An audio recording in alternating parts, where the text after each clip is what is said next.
ورسوله النبي الكريم إن الله وملائكته يصلون على النبي يا أيها الذين آمنوا صلوا عليه وسلموا تسليما الصلاة والسلام عليك يا سيدي يا رسول الله وعلى آلك وأصحابك يا سيدي يا حبيب الله بآواز بلند پڑھ لیں الصلاة والسلام عليك يا نبي الله وعلى آلك وأصحابك يا نور الله الصلاة والسلام عليك يا خاتم النبيين وعلى آلك وأصحابك يا شفيع المذنبين الصلاة والسلام عليك يا إمام الحرمين وعلى آلك وأصحابك يا جد الحسن والحسين الصلاة والسلام عليك يا إمام المجاهدين وعلى آلك وأصحابك يا قائد الغر المحجلين گنج بخش فیض عالم مظہر نور خدا ناقصارا پیر کامل کاملارا رہنما گنج بخشی آپ کی مشہور ہم پہ کر کرم دونوں جہاں میں رکھ شرم اللہ رب العزت کی حمد و ثنا اور اس کے محبوب کریم رؤوف الرحیم صلی اللہ علیہ وسلم کی بارگاہ میں نذرانہ درود و سلام عرض کرنے کے بعد جملہ سامعین و حاضرین بزرگوں دوستوں عزیزان جی قدر بڑی محبت و عقیدت سے بارگاہ گنج بخش میں حاضری کے لیے اور جمعہ کی نماز کی ادائیگی کے لیے تشریف لانے والے حضور فیض عالم کے تمام غلامان مصطفیٰ صلی اللہ علیہ وسلم کیو ٹی وی کے ذریعے یوٹیوب لائیو چینل کے ذریعے پوری دنیا کے ناظرین ناظرات ماؤں بہنوں بیٹیوں مستورات سب کی خدمت میں السلام علیکم۔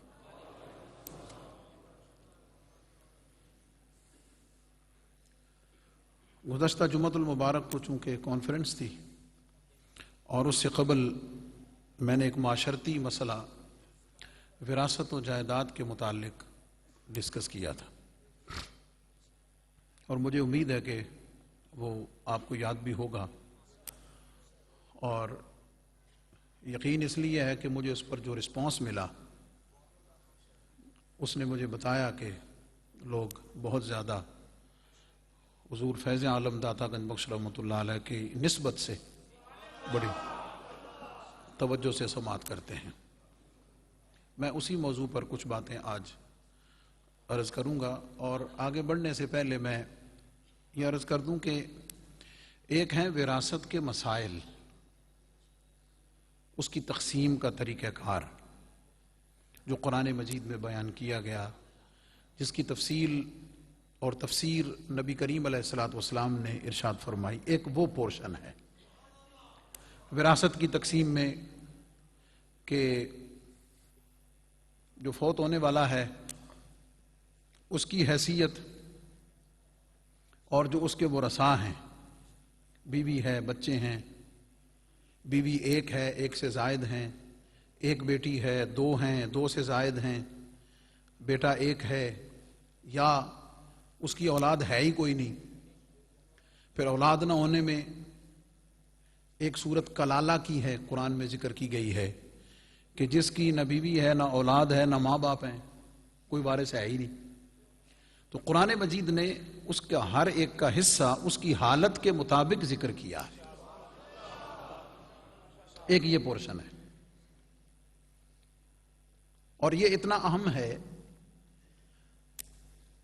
کہ نبی کریم علیہ السلام نے اس کا جو علم ہے، جس کو ہمارا جو عالم کورس، مفتی کورس، درس نظامی جس کو کہتے ہیں، اس میں اس کو علم الفرائض کہتے ہیں، علم میراث کہتے ہیں، علم الفرائض کہتے ہیں، اور نبی کریم علیہ الصلوۃ والسلام نے اس کو آدھا علم قرار دیا۔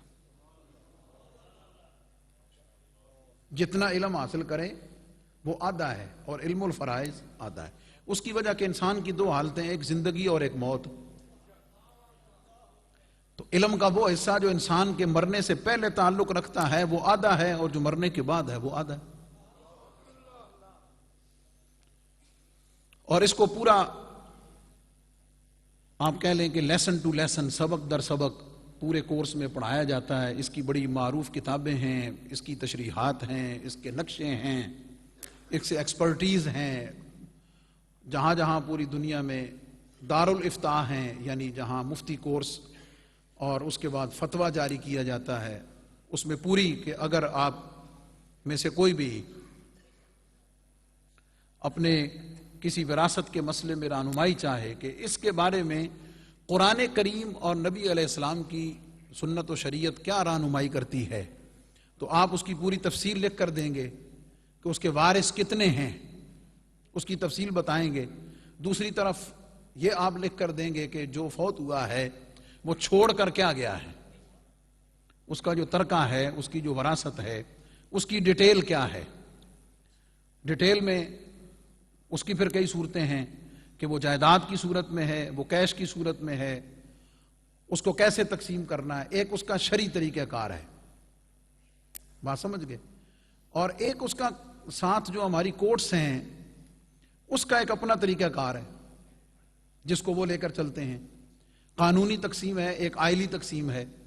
آئلی تقسیم یہ ہے کہ گھر میں بیٹھ کے آپس میں انڈرسٹینڈنگ کے ساتھ سب بھائیوں نے، وارثوں نے مل کر اچھا بھی یہ تیرا، یہ تیرا، یہ تیرا بانٹ لیا، ٹھیک ہے جناب۔ اب وہ آپس میں تقسیم تو کر لیا ہوتا ہے، میں پوائنٹ آؤٹ کر رہا ہوں ایک چیز، یا تو اس کے اوپر تحریر کوئی نہیں لکھتے، اور اگر تحریر لکھ لیں تو پھر آگے اس تحریر کو قانونی طور پر کورٹ میں یا ریونیو ڈپارٹمنٹ میں چل کے اس کی پروسیڈنگ نہیں کرواتے، اور جیسے تقسیم ہوا ہے اس کے مطابق آگے ریکارڈ کو مینٹین نہیں کرتے۔ آپس میں بانٹ لیا ہے، لیکن محکمہ مال میں اور ریونیو ڈپارٹمنٹ میں جہاں اس کا پورا ریکارڈ لکھا ہوا ہے، لینڈ ڈپارٹمنٹ میں، وہ اسی طرح دادا جی کے نام ہی چل رہی ہوتی ہے۔ بات سمجھ گئے؟ جب اس کو بیچنے کی طرف کبھی آتے ہیں اس کے کسی حصے کو، تو جو لینے والا ہوتا ہے وہ کہتا ہے جناب اس کے ڈاکومنٹیشن مجھے مکمل دیں۔ پھر جب وہ پتہ کرتے ہیں تو پتہ چلتا ہے او ہو ابا جی بھی آپ نے نہ کوئی نہیں سی کرائی، تو یہ تو دادا جی دے نہ چل دی پئی۔ وہ پھر ایسا پنڈورا باکس کھلتا ہے جو بند ہی نہیں ہوتا۔ یہ ایک معاشرتی مسئلہ ہے نا۔ اس میں کیا سیکھنے والی ہے، توجہ والی بات وہ یہ ہے کہ جب آپ اس کو تقسیم کر لیں، آپس میں بھائی بہنیں جو بھی وارث تقسیم کر لیں، تو اس کو صرف اپنے حد تک نہ رکھیں، بلکہ اس کی جو لیگل پروسیڈنگ ہے، اس کے جو لیگل معاملات ہیں، قانونی جو ہیں، اس کو پٹواری کے پاس یا جہاں جہاں اس کا ریکارڈ ہے، سب رجسٹرار کے پاس ہے، ریونیو میں ہے، LDA میں، جہاں جہاں جو ڈپارٹمنٹ ہے، اس کے اندر جا کر اس کو جو آپ نے حصہ لیا ہے اس کی قانونی کارروائی بھی پوری کر لیں۔ یہ توجہ دلانے والی، تو یہ تو اس کے مسائل ہیں۔ دوسری بات یہ ہے کہ اس وراثت اور جائیداد کے معاملات میں ہمارے معاشرے میں جو خرابیاں ہیں، جو غلط تصورات ہیں، غلط رسم و رواج ہیں، ایک وہ چیزیں ہیں۔ تو ظاہر ہے میں دونوں کو حسب موقع ساتھ ساتھ لے کے چل رہا ہوں۔ آئیے ذرا تھوڑا سا آپ کی اور توجہ چاہوں گا۔ اللہ رب العزت نے نماز کا حکم دیا، اقیم الصلاۃ، مختلف الفاظ کے ساتھ، لیکن قرآن میں نماز کا طریقہ نہیں بتایا۔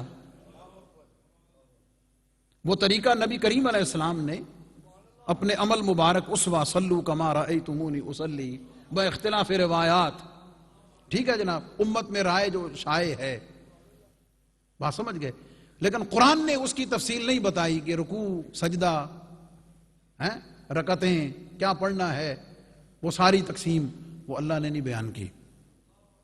حج کا حکم دیا، حج کے مناسک اور ارکان کچھ ذکر اشاراتن کر دیے جو چلے آ رہے تھے، باقی تفصیل امت کو نبی پاک علیہ السلام نے اپنا حج کر کے سکھا دی کہ حج کیسا ہے،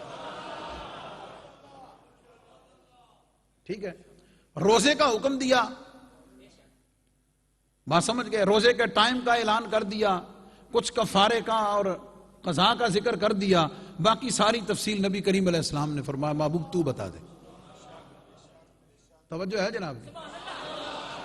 نماز، روزہ، حج، زکوٰۃ، زکوٰۃ کی پوری تفصیل، زکوٰۃ کا حکم تو ہے، نصاب کتنا ہے، سونے کا کتنا، چاندی کا کتنا، بزنس پہ کتنا ہے، کیش پہ کتنا ہے، یہ ساری تفصیل نبی کریم علیہ السلام نے ارشاد فرمائی ہے۔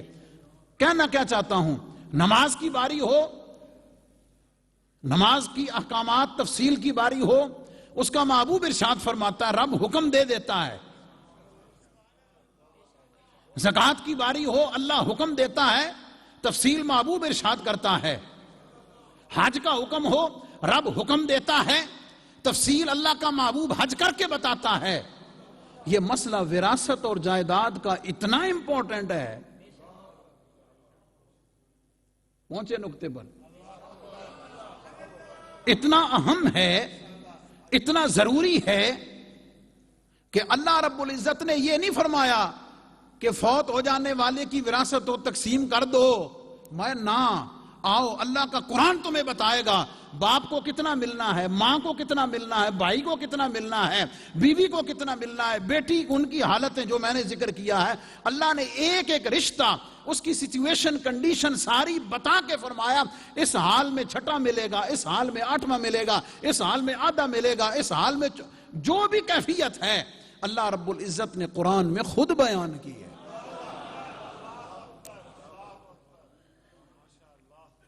یہ اس کی اہمیت کی طرف اشارہ ہے۔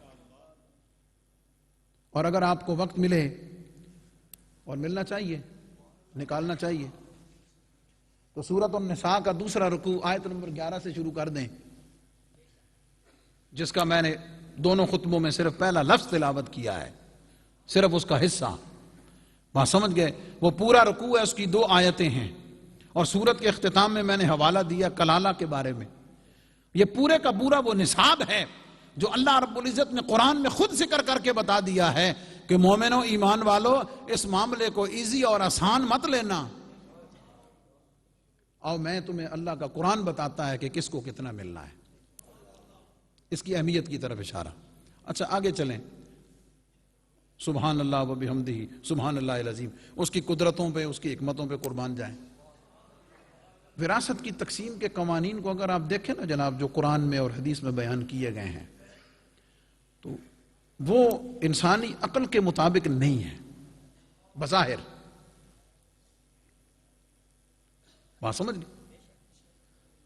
انسانی عقل کے مطابق نہیں ہے بظاہر غور کرنے سے، کہ جناب یہ کیا بات ہوئی کہ بیوی کو 8واں ملنا ہے، اس بیٹے کو اتنا ملنا ہے، یہ فلاں کو اتنا ملنا ہے، بظاہر اس پر اعتراض، اور مغربی قوانین، بات سمجھ گئے؟ برٹش لا میں جو کچھ ہے وہ اس عقلیات پہ مبنی ہے، لیکن قرآن اور اللہ کے کلام کی حکمتوں، رب کے ارشادات کی حکمتوں پہ قربان جائیں۔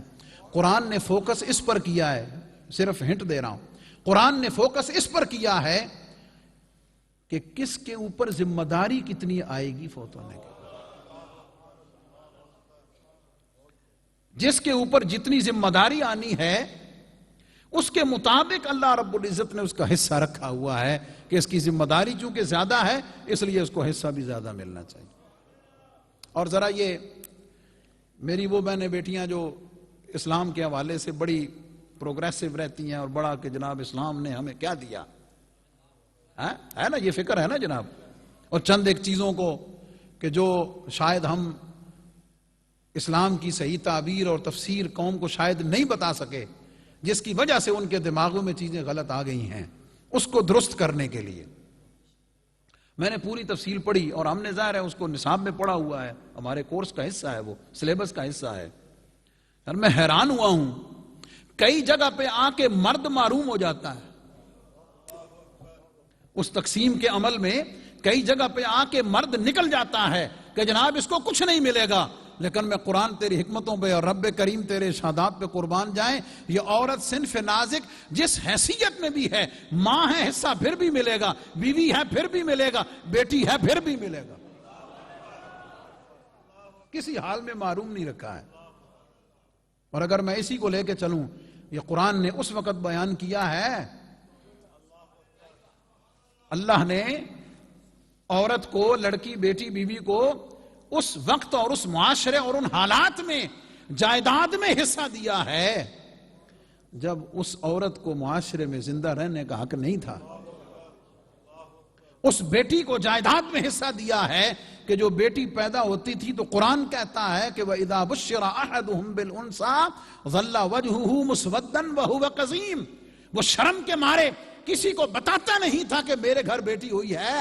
اس ماحول میں اللہ کے محبوب نے سیدہ کائنات کو اٹھ کر استقبال کر کے، ماتھا ہاتھ چوم کے، اپنی جگہ پہ بٹھا کے، اور قرآن نے وراثت سے حصہ دے کر بتایا ہے کہ یہ انسان ہی نہیں ہے، یہ تو اس کائنات کا حسن ہے۔ اس ماحول میں دیکھ، اگر کسی ماحول معاشرے کے مرد نے، توجہ طلب الفاظ میرے، اگر کسی ماحول یا کسی معاشرے میں عورت کو اس کا حق نہیں مل رہا، میرے جملوں پہ دھیان دے رہے، بڑی جامع بات، اگر کسی گھر میں، اگر کسی ماحول میں، اگر کسی معاشرے میں، اگر کسی ملک میں بہن، بیٹی، ماں کو اس کا حصہ نہیں مل رہا، خدا را اس کا الزام اسلام کو مت دے، اس کا قصوروار اسلام کو نہ ٹھہرا، اس کا قصوروار مذہب کو نہ ٹھہرا، اس کا قصوروار یا تیرا گھر کا ماحول ہے، یا تیرا معاشرہ، یا تیرے حالات ہیں جس کی وجہ سے تو محروم ہے۔ اسلام نے تیرے حق میں، تیری عزت میں، تیری رسپیکٹ میں کسی قسم کی کوئی کمی نہیں چھوڑی ہے۔ یار اس سے بڑی بات کیا ہے؟ ماں ہے تو فرمایا قدموں میں جنت ہے، لہٰذا کوئی اور مذہب، لہٰذا کوئی اور مذہب ہے، کوئی اور عقیدہ نظریہ لے کے آ۔ اگر ماں ہے تو اولاد کے لیے قدموں میں جنت ہے، اور چہرے کو تکنے کا کہا، ایک دفعہ زیارت کر، مقبول حج دا ثواب لے جا۔ بیٹیاں ہیں، نبی کریم علیہ السلام نے فرمایا جس کی 2 بیٹیاں ہوں، اچھی پرورش کرے، صبر کرے، اس کی تعلیم و تربیت اچھی کرے، اسے گھر سے رخصت کرے، اور بھیجنے کے بعد بھی اس پر خرچ کرتا رہے۔ نبی کریم علیہ السلام نے فرمایا اس کی جنت کی ضمانت میں دیتا ہوں۔ جنت کی ضمانت۔ اور بیوی بچوں پہ خرچ کرنے کا، سمجھ آ گئی؟ عبادات، نفلی، باقی ساری چیزیں ایک طرف، اولاد کے لیے، بیوی بچوں کے لیے حلال کمانے کی فکر کرنا، ان کی روٹی روزی کے اہتمام اور انتظام کے لیے مرد شوہر کا فکر مند رہنا، سوچتے رہنا، اور جائز اور اچھے ذرائع کو تلاش کرنے کے لیے محنت کرنا۔ ساری رات کی نفلوں کی عبادت، دن کے نفلی روزے ایک طرف، تیرا ایک دفعہ فکر کر لینا ایک طرف۔ اس سے بہتر خرچ ہی کوئی نہیں ہے جو انسان حلال کما کے اپنی بیوی بچوں پہ خرچ کرتا ہے اور اس فکر میں رہتا ہے۔ یہ عزت دی اسلام۔ واپس پلٹیں تو اسلام نے جو رسپانسبلٹیز ہیں، جس کی ذمہ داری ہے، اس کے مطابق اس کو حصہ دیا ہوا ہے کہ کس کو کتنا دینا ہے۔ بات سمجھ گئے؟ اسی میں ایک معاشرتی مسئلہ آج میں ضرور ڈسکس کروں گا، وہ یہ ہے کہ یہ رواج ہے اور یہ ایک جاہلانہ رسم ہے، ظلم و زیادتی کی عجب مثال ہے ہمارے معاشرے میں، اور ہر طبقے کا فرد اس میں مبتلا ہے الا ماشاءاللہ۔ وہ یہ ہے کہ ہم بہنوں کو اس کا حصہ نہیں دیتے۔ باپ بھی ڈنڈی مارتا ہے، معذرت کے ساتھ باپ بھی ڈنڈی مارتا ہے کسی نہ کسی موقع پہ، تو جے باپ نہیں ماری نہ ڈنڈی تو براہما تے ٹوکا ضرور مارنا۔ بات سمجھ گئے؟ اچھا، ایک اور عجیب بات ہے ہمارے معاشرے میں، وہ جی ساڈی بہنا سانو حصہ معاف کر دیتا ہے یا نہیں؟ وہ بہنوں نے حصہ معاف کر دیا ہے۔ بات سمجھ گئے؟ اب میں آپ کو بتاتا ہوں کہ وہ معاف کیوں کرتی ہیں۔ بڑی دکھتی ہوئی بات، معاف کرتی کیوں ہیں؟ اس لیے کہ انہیں پتا ہوتا ہے بھی کل اگر کوئی دکھ سکھ غمی پیشی ہو گئی تے پیو تے رہنا کوئی نہیں تے مڑ جڑ کے آنا تے پراواں تے بوئے تھے. اور کئی جگہ تو یہ بھی سننے میں آیا کہ بہن پھر یا جائیداد لے لے یا پھرا لے لے. یہ بھی ہے, یہ بھی کہا جاتا ہے یا پھرا لے لے یا جائیداد لے لے. انہوں بیچاری کیا کرے بھائی اتھے؟ کیوں؟ اس نے اپنے فیوچر کو, اپنے مستقبل کو جو حالات ہیں اس کے مطابق سیکیور تو کرنا ہے. کیا خیال ہے؟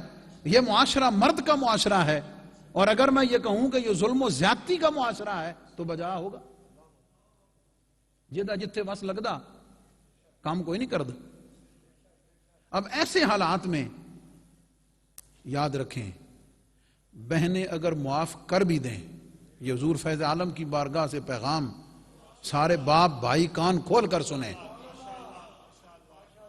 بہنیں اگر معاف کر بھی دیں, اللہ کا حکم یہ ہے, اس کے محبوب علیہ السلام کا حکم یہ ہے, اور انصاف یہ ہے, اس کا حصہ اس کے ہاتھ پہ رکھو.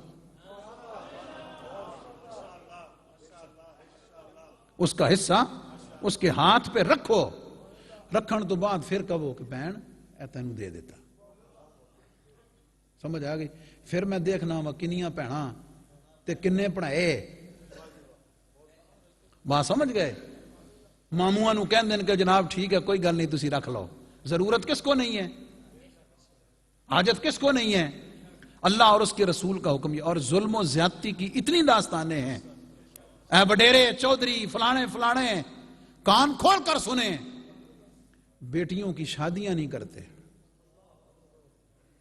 گھروں میں بٹھا کر بوڑھا کر کے مار دیتے ہیں, ان کی ساری زندگی کو قربان کر دیتے ہیں, صرف اس وجہ سے, سمجھ گئے ہو کوئی نہ, صرف اس وجہ سے کہ شادی کر دی تو جائیداد میں سے پھر حصہ دینا پڑے گا.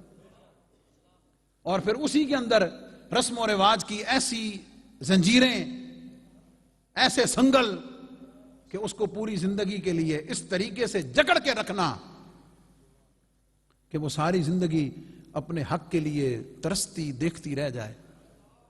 بات سمجھ گئے؟ یہ ظلم ہے, یہ زیادتی ہے. اور ہمارے ایک بزرگ نے فرمایا کہ ایسا ظلم کرنے والا ذرا اس بات کو سوچ لے, صرف اس بات کا تصور کر لے کہ نبی کریم علیہ السلام کا ارشاد اقدس ہے کہ جس نے دنیا میں جس کا حق مارا ہوگا نا, جس کا حق مارا ہوگا, اس کا حق اس کو نہیں دیا ہوگا. بھائیوں نے بہن کا مارا یا بہنوں کا مارا, باپ نے بچوں میں زیادتی کی. بچوں میں زیادتی کیسے کی؟ میں نے پچھلے جمعے پر بتایا کہ مرنے سے پہلے باپ کو اختیار ہے, وہ سب کچھ باپ کا ہے, لیکن اس کا مطلب یہ ہرگز نہیں ہے کہ وہ ظلم کرے یا زیادتی کرے. بات سمجھ گئے؟ حضور علیہ الصلوۃ والسلام کے ایک صحابی تھے سعد بن ابی وقاص رضی اللہ تعالیٰ عنہ, فتح مکہ کے موقع پر بیمار ہو گئے بڑے سخت. ٹھیک ہے جناب. حضور علیہ الصلوۃ والسلام عیادت کے لیے تشریف لے گئے. نبی کریم علیہ السلام کو عرض کرنے لگے, ظاہر ہے وہ موت نظر آ گئی نا, مطلب پتہ چل گیا کہ بس اب کسی بھی وقت جا سکتا ہوں. امیر تھے, مالدار تھے. حضور علیہ الصلوۃ والسلام کی خدمت میں عرض کی, یا رسول اللہ صلی اللہ علیہ وسلم, میں یہ چاہتا ہوں کہ میں اپنا سارا مال صدقہ خیرات کروں. حضور علیہ الصلوۃ والسلام نے فرمایا کہ تیری اولاد کتنی ہے؟ انہوں نے فرمایا حضور ایک بیٹی ہے. فرمایا نہیں, تو صدقہ نہیں کر سکتا, تو صدقہ نہیں کر سکتا. انہوں نے عرض کی, یا رسول اللہ صلی اللہ علیہ وسلم, میں 2 حصے صدقہ کر دیتا ہوں. فرمایا یہ بھی نہیں کر سکتا. فرمایا حضور آدھا کر دوں. فرمایا آدھا بھی نہیں کر سکتا. حضور 1/3 کر دوں, 1/3 کر دوں. فرمایا ہاں 1/3 صدقہ کر دے, والثلث کثیر. فرمایا ہے اے بھی چوکھا. کیا مطلب؟ اور آگے جو ارشاد فرمایا حضور علیہ السلام نے فرمایا, اولاد کو کسی کا محتاج چھوڑ کر جانا یہ ہے دین فطرت. اولاد کو کسی کا محتاج چھوڑ کر جانا اس سے بہتر ہے کہ باپ اپنی اولاد کے لیے کچھ چھوڑ کر جائے. اجازت نہیں دی. اور ایک اور جگہ نبی کریم علیہ الصلوۃ والسلام, یہ کچھ چیزیں ہم نے گھڑ لی ہیں نا خود, معاشرتی طور پہ صدیوں سے چلی آ رہی ہیں. سمجھ آ گئی؟ عزت کے نام پہ، بہت ساری اور چیزوں کے نام پہ جو ہم نے خود گھڑ لی ہیں، جن کو اگر ہم قرآن و سنت کے پیرامیٹرز پہ پرکھنے کی کوشش کریں تو یا تو اس کے مطابق ہیں ہی نہیں، اور کئی ایک ایسی ہیں جو اس کے بالکل خلاف اور اگینسٹ ہیں، بالکل ہیں ہی نہیں۔ تو نبی کریم علیہ السلام نے فرمایا کہ جس نے حق مارا ہوگا نا، جب حساب و کتاب کے لیے پیش ہوگا، پیچھے لائن لگی ہوگی، پیچھے لائن لگی ہوگی۔ دنیا میں تو کسی وجہ سے نہ لے سکے، اختیار کی وجہ نہ تھا، طاقت نہ تھی، بے بسی تھی، مجبوری تھی، ہیں؟ جب وہ پیچھے لائن دیکھے گا نا، اللہ رب العزت فرمائے گا بندے جا پہلے انہوں فارغ کر، پھر میرے پاس۔ اس کو سامنے رکھتے ہوئے ذرا تھوڑا سا غور کر لینا چاہیے کہ یار کل میں جب اللہ کے حضور پیش ہوں گا تو میرے پیچھے پیچھے کتنے حسن، کون کون ہوگا؟ یہ رشتے تو اللہ نے محبت کے لیے بنائے، توجہ طلب جملے، یہ رشتے تو رب نے محبت کے لیے بنائے، یہ رشتے تو رب نے خدمت کے لیے بنائے، یہ رشتے تو اللہ نے قربانی کے لیے بنائے، یہ رشتے تو دیکھ بھال کے لیے بنائے۔ اور ہم نے کیا کیا؟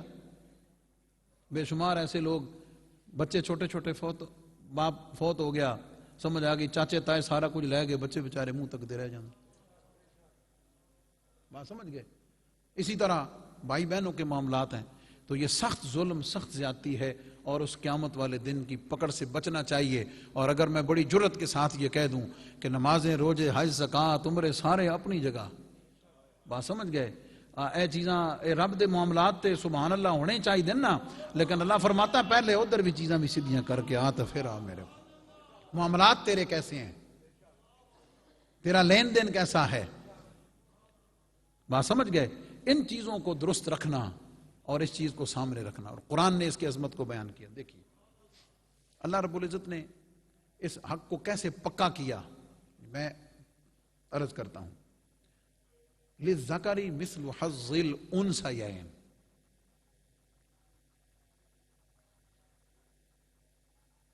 بیٹے کے لیے اتنا ہے جتنا دو بیٹیوں کو ملنا ہے،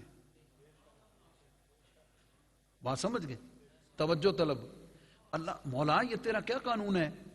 حصہ تو بیٹے کا بتا رہا ہے لیکن پکا حصہ بیٹیوں کا کر رہا ہے، نص قرآنی نے ذکر کیا ہے، قرآن کی نص میں ذکر کیا ہے، تاکہ کوئی شخص یہ نہ کہہ سکے، کیا مطلب کہ اللہ رب العزت نے بیٹے کا حصہ بتانے کے لیے بیٹیوں کے حصے کو بنیاد بنایا ہے، آسان لفظوں میں بیٹے کا حصہ بتانے کے لیے بنیاد بیٹیوں کے حصے کو بنایا ہے، تاکہ کوئی شخص یہ نہ کہہ سکے کہ بیٹیوں کا حصہ تو قرآن میں ہے ہی کہیں نہیں۔ فرمایا نہ، پہلے بیٹیوں کا بیان کریں گے، ان کے ذریعے سے تجھے سمجھ آئے گا کہ بیٹے کا کیا۔ لیکن ہے بڑا اوکھا کام، ہاں بات سمجھ گئے، ہے بڑا اوکھا کام اپنے ہاتھ میں آئے ہوئے مال کو کسی کے لیے چھوڑ دینا، اور وہ بھی صنف نازک کمزور کے لیے چھوڑ دینا، بات سمجھ گئے؟ کہ جو رحم میں، محبت میں، تعاون میں محتاج ہے، بات سمجھ گئے؟ اور اسے ایک اپنا مان ہے، اس کو غلط طریقے سے استعمال کر کے۔ اچھا پھر میں کئی ایسے بھی دیکھے معاشرے میں، معذرت کے ساتھ، پائی لگے انہوں نے بھیناں دی نوکریاں کرن، بات سمجھ گیا؟ وہ دودھ لے آ رہے ہیں جناب، بچے دی دیکھ بھال، اور بنیادی طور پہ مقصد وہ نہیں ہوتا، بنیادی طور پہ نظر اس پہ ہوتی ہے کہ کل جب تقسیم ہونا نا تو بہن کا برا میری انی خدمت کی تھی جناب، بھائی تو میرا حصہ لے لے، ہاں پیڑاں اور تے پھکیاں اور، بات سمجھ گئے؟ معاملات کچھ اور ہیں، بات سمجھ گئے؟ اور طریقہ کار کوئی اور رکھا ہوا ہے، مقصد کچھ اور ہے، بات سمجھ گئے؟ اس دنیا داری کے مقصد کو حاصل کرنے کے لیے اللہ کیا فرماتا ہے؟ یخادعون اللہ والذین آمنوا وما یخدعون الا انفسهم، فرمایا ہے تو کسی بہن بھائی کو دھوکہ تو دے سکتا ہے، رب کو نہیں دے سکتا۔ نعلم ما توسوس به نفسه، فرمایا تیرے دل کے اندر، او پیچھے چل کے، او بہت پیچھے جو تیرے دماغ میں بیٹھی ہوتی ہے نا بات، جس کو لے کے تو چل رہا ہوتا ہے، جس کو بنیاد بنا کے تو پورا پلان کر رہا ہوتا ہے، سمجھ آ گئی؟ دوسرے کو گھیر رہا ہوتا ہے نا، فرمایا رب وہ جانتا ہے کہ تو چلا کہاں سے ہے اور تو نے پہنچنا کدھر ہے، وہ تو تیرے دل کے اندر آنے والے خیالات کو بھی جانتا ہے، وہ تیرے دل کے اندر آنے والی پوری پلاننگ کو بھی جانتا ہے کہ تو دماغ میں کیا سوچ کے کہاں سے چلا، تیری منزل کیا ہے، تو نے پہنچنا کہاں ہے۔ یہ معاشرے میں موجود سخت ترین برائی ظلم و زیادتی ہے۔ بات سمجھ گئے؟ طریقہ کار کیا ہے جو میں نے عرض کیا ہے؟ طریقہ کار یہ ہے، اللہ رسول کے حکم کے مطابق جب تقسیم ہو قرآن و سنت کے مطابق اس کا حصہ پورا اس کو دیا جائے، ایویں زبانی کلامی نہیں۔ بات سمجھ گئے؟ زمین ہے تو بانٹ کے نام کروا دی جائے، اگر بیچا ہے تو اس کا حصہ جتنا 10 20 50 لاکھ جتنا ہے وہ سارا اس کے ہاتھ میں رکھ دیا جائے، اس کے پورے قبضے میں دے دیا جائے۔ بات سمجھ گئے؟ اس کے بعد آگے اس کی مرضی ہے، وہ لینا چاہے تو ناراضگی ہے۔ اور معذرت کے ساتھ بہنوں میں بھی جرت کرنی چاہیے۔ ہاں، دوسرا اینگل بھی بتا دوں، یہ بہنوں کو بھی جرت کرنی چاہیے، انہیں بھروسہ رب پہ ہونا چاہیے، آواز بلند کرنی چاہیے، اپنے حق کے لیے بات کرنی چاہیے۔ بات سمجھ گئے؟ قانون کا دروازہ، یہ ساری چیزیں موجود ہیں۔ بات سمجھ گئے؟ بالکل دلیری اور جرت کے ساتھ یہ اسلام نے تجھے سر اٹھا کے جینا سکھایا ہے۔ اسلام تیری عزت کا ضامن ہے، اسلام تیرے حق کی ضمانت دیتا ہے، اور اسلام تو اس وقت تک مرد کو شادی کرنے کی اجازت نہیں دیتا جب تک وہ اس کے حقوق پورے کرنے کے قابل نہ ہو جائے۔ جب تک اس پوزیشن میں نہ ہو، اسلام تو اجازت ہی نہیں دیتا ہے کہ پہلے تیاری کر، پریپیئر اپنے آپ کو کر، مالی لحاظ سے، ہر لحاظ سے۔ جب تو اس قابل ہو جائے گا پھر اسلام تجھے کہے گا چل بھائی ٹھیک ہے کر لے۔ اسلام اس کی اجازت نہیں دیتا۔ ہم نے اس کو، ہم سے مراد ہم نے بھی تو قوم کو نہیں نہ بتایا یار، ہم بھی اس میں شامل ہیں۔ کیا خیال ہے؟ تو ان چیزوں کے بارے میں شعور پیدا کرنے کی ضرورت ہے، جرت کی ضرورت ہے، استقامت کی ضرورت ہے، محبت کی ضرورت ہے۔ اور جڑے جڑے دبا کے بیٹھے ہو نا،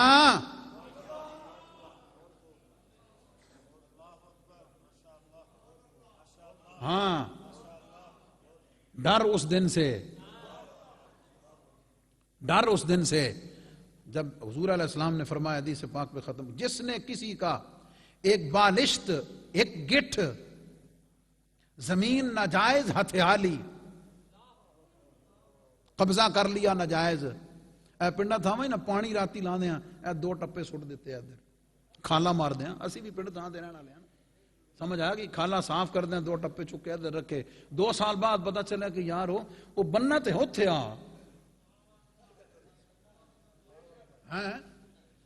وائی دا بننا تے ہوتے آتے، وہ 3 فٹ اتنے آیا پہ پتہ ہی کوئی نہیں، راتی آپ پہ کٹ دیں پتہ نہیں کتنے ٹر گئے۔ فرمایا جس نے ایک بالش زمین ہتھیا لی، اللہ رب العزت وہ پوری زمین نیچے 7 طبقے اٹھا کر اس کی گردن میں ڈال دے گا کہ چل چک کے لایا، اور اللہ کی بارگاہ میں وہ حصہ اٹھائے ہوئے آئے گا۔ سوچنا چاہیے قبضہ گروپ کو، بات سمجھ گئے؟ ایک قبضہ تے مافیا نا، بھائی اگر بہن کی دبا کے بیٹھا ہوا ہے تو وہ بھی قبضہ گروپ ہے، وہ بھی قبضہ مافیا ہے۔ تو جو دبا کے بیٹھا ہوا ہے، اللہ رب العزت سے ڈرتے ہوئے اسے کہے آ میری بہن معافی، اے تیرا حق ہے بھائی لے جا۔ سمجھ آ گئی؟ اور اس کا ایک محبت والا پہلو، یہ تیری بہن سوکھی ہو جائے گی، تیرے پانجے اگر سوکھے ہو جان گے تیرے کو حصہ لے کے، بات سمجھ گئے؟ اگر تیری بہن سوکھی ہو جائے گی تو اگر تو تجھے سچی محبت ہے تو انہیں سوکھیاں کرے گا، اوکھیاں تو نہیں کرنا۔ کیا خیال ہے؟ تجھے تو اس کو آسانی دے کر، اس کا حق اسے دے کر پھر تجھے خوشی ہونی چاہیے کہ لو جناب بسم اللہ۔ یہ تو میں نے انصاف کی اور عدل کی بات کی ہے نا، اور اگر محبت کی بات آئے تو اسلام تو یہ کہتا ہے کہ اپنا بھی چھڑ دے باپ۔ ہاں، یہ اسلام کا تقاضا، یہ اس سے اگلا لیول ہے، یہ محبت اور احسان کا اس کا اگلا درجہ ہے کہ چلو اپنا نہیں چھڑ سکتے، اپنا نہیں دے سکتے، جو اس کا ہے امانت داری کے ساتھ اس کو تو دے دو، اس کے حوالے کر دو۔ اور جنہوں نے بہن بیٹیاں صرف اس وجہ سے دبائی ہوئی ہیں، بٹھائی ہوئی ہیں، اللہ رب العزت سے ڈریں، اس قیامت والے دن حساب و کتاب سے ڈریں اور اس کی پکڑ سے ڈریں، اور یہ سوچیں کہ اگر یہی کچھ کل اس کی بیٹی کے ساتھ ہو جائے جو اس نے بہن کے ساتھ کیا ہوا ہے تو کل اس کی کیفیت کیا ہوگی۔ اس درد دل کے ساتھ پیغام دیتے ہوئے کہ اللہ رب العزت نے ہمیں دین دیا ہے، اس کے احکامات دیے ہیں، جہاں ہم نماز روزہ باقی چیزوں میں جستجو محبت کرتے ہیں، اللہ سے ڈرتے ہیں، اللہ ہمیں ان معاملات میں بھی اور ان چیزوں میں بھی اپنے اور اپنے محبوب علیہ السلام کی اطاعت کی توفیق عطا فرمائے۔ وآخر دعوانا الحمدللہ رب۔ اللہ اکبر، اللہ اکبر۔ الله أكبر الله أكبر أشهد أن لا إله إلا الله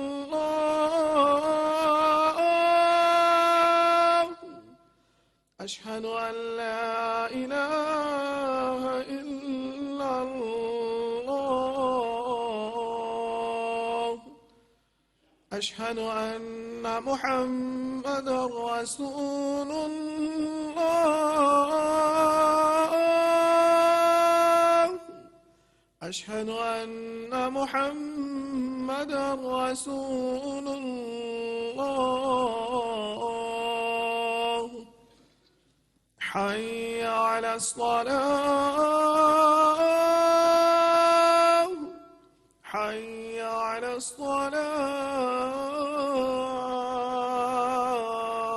الصلاة حي على الفلاح حي على الفلاح الله أكبر الله أكبر لا إله إلا الله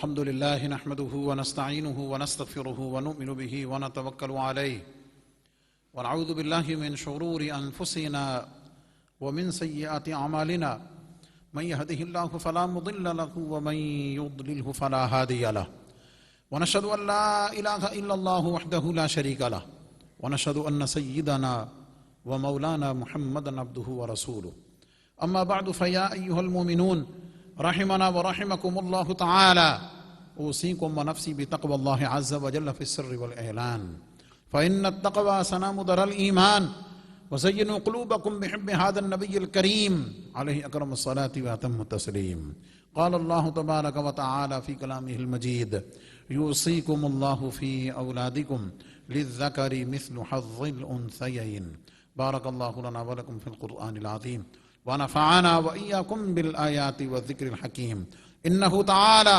ملك كريم جواد بر رؤوف رحيم